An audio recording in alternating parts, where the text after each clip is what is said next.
Hello everyone and welcome back to my Bold and Beautiful 29 YouTube channel. I hope you guys are having a wonderful day. Before we start, please hit the subscribe button and give this video a thumbs up.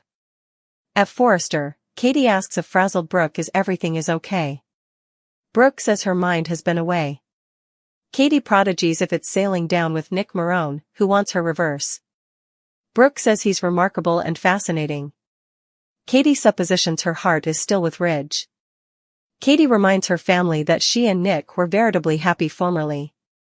Brooke was glad to see him again, but she's still in love with Ridge and always will be. They go over Brooke losing Ridge during the achievement because she accepted the CEO position. Katie complains that he moved by with Taylor without indeed having a discussion with her. Brooke insists he loves her, she could see it in his eyes on the runway. Katie asks, indeed though he's still with Taylor? Brooke says Ridge feels indebted to Taylor. Katie says if he's married to her, it doesn't matter why. Brooke insists he's the man for her. She's no way felt happier or further secure in anyone additional's arms. Ridge always comes back. She flashes to him showing up at her house with a rose and calling her his Logan. Brooke tells Katie she knows Ridge's passions for her are still there, she just hopes he doesn't do anything they'll both remorse. Seated on Giardino, Deacon seats Taylor and Ridge. He tells the dressmaker it's a good thing Hope's back in the office or he wouldn't have given him a table. Ridge grunts in response and Cleric walks off. Taylor informs Ridge that she brought him there to talk about them. Taylor tells Ridge this is a date, not a remedy session. At the door, Nick arrives and takes a seat hard so he can hear in. Taylor asks Ridge how he feels about their future. Ridge thinks she's asking about where they live. Taylor says Donna and Eric have been great. Cleric brings them an appetizer, and also Nick keeps hearkening as Ridge asks Taylor if this is because of the way he replied when Nick sent it around Brooke again. Taylor admits that through her, but that's not what this is about.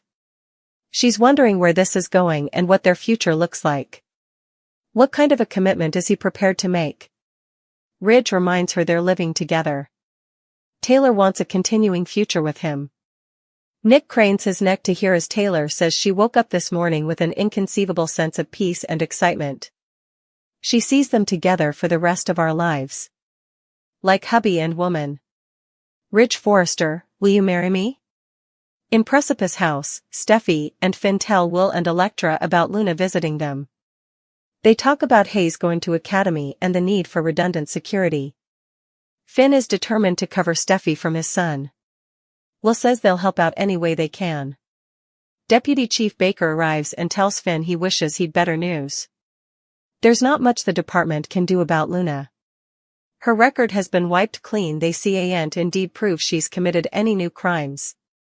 Finn asks him what would be if they could prove she intends to strike out against Steffi. Luna mutters that she's awaited her whole life to meet her father. How can Steffi keep them piecemeal? A knock comes at the door and Luna's thrilled to see her grandmother.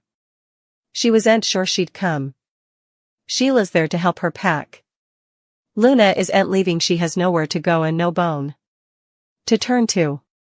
She asks her grandmother to believe in her. Luna complains that everyone is turning their tails on her because of Steffi. Sheila warns her not to indeed suppose that way.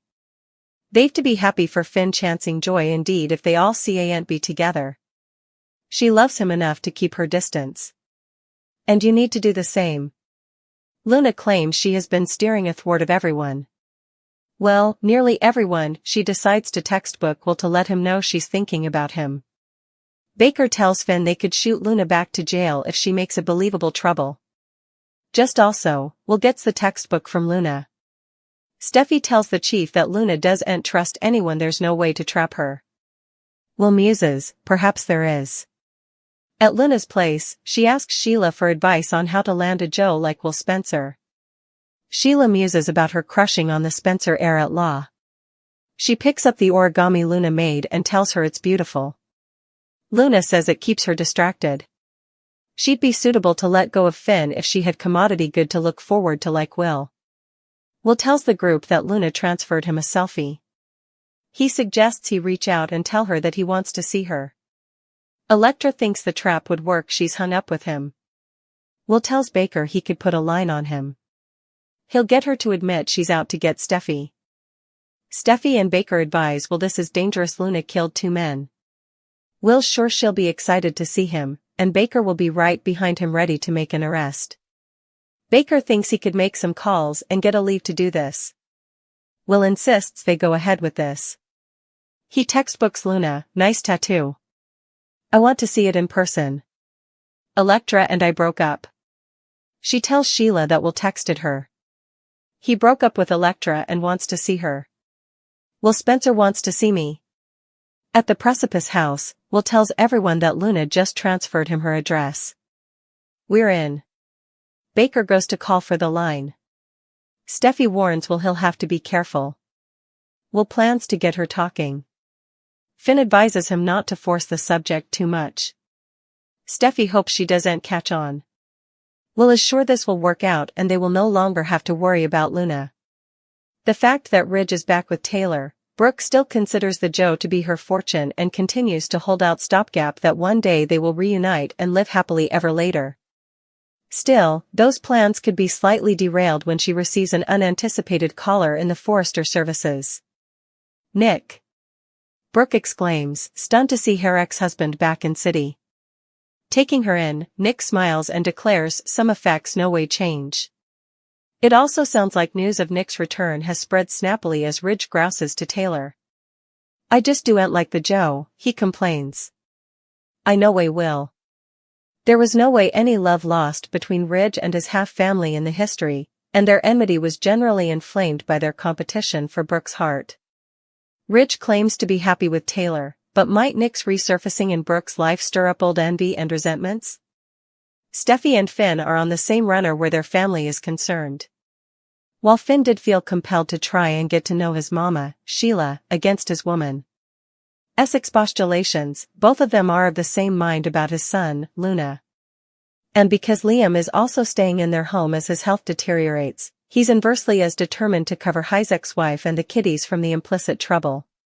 He's not indeed allowing about himself, Steffi informs Taylor.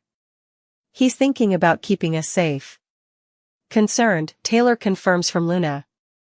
Someone is observing through the window at Steffi playing with Hayes inside their home, and it's enough probably to be Luna. She's bound and determined to be a part of her father's life despite Steffi's affirmations, and seems willing to do whatever it takes to make that be. Hayes, right? Luna says as she approaches Finn and Steffi's son outside the house. I've commodity for you. She smiles like adulation would melt as Hayes eyes this foreigner warily. Luna has made no secret of the fact that she wants to get Steffi out of the picture so she'll have a clear shot at forging a father-slash-son relationship with Finn, but how does Hayes factor into her devious plan? Nick returned and has formally locked lips with Brooke. Ridge didn't walk in on them kissing. But he did walk in on their discussion, and he wasn't happy. He's formally getting jealous. This means that Ridge will need to step it up if he wants Brooke back. Nick showed up this week with a plan. He wants to win over Brooke. He's been following her life amid his peregrination. Nick was dissatisfied to learn that Ridge left her because he's holding a grudge against her for the FC preemption, commodity she had no control over. Nick reminded Brooke of the good times they participated and asked her whether she allowed her fortune was with someone differently. Ridge walked into their discussion. He wasn't pleased. It drives him crazy to see Brooke with another man. In a stunning twist, he told her no way to speak with Nick again. Ridge doesn't suppose Brooke should pay Nick any attention. It sounds like someone is jealous. Ridge remained married to Taylor, but he's still in love with Brooke and it's starting to show.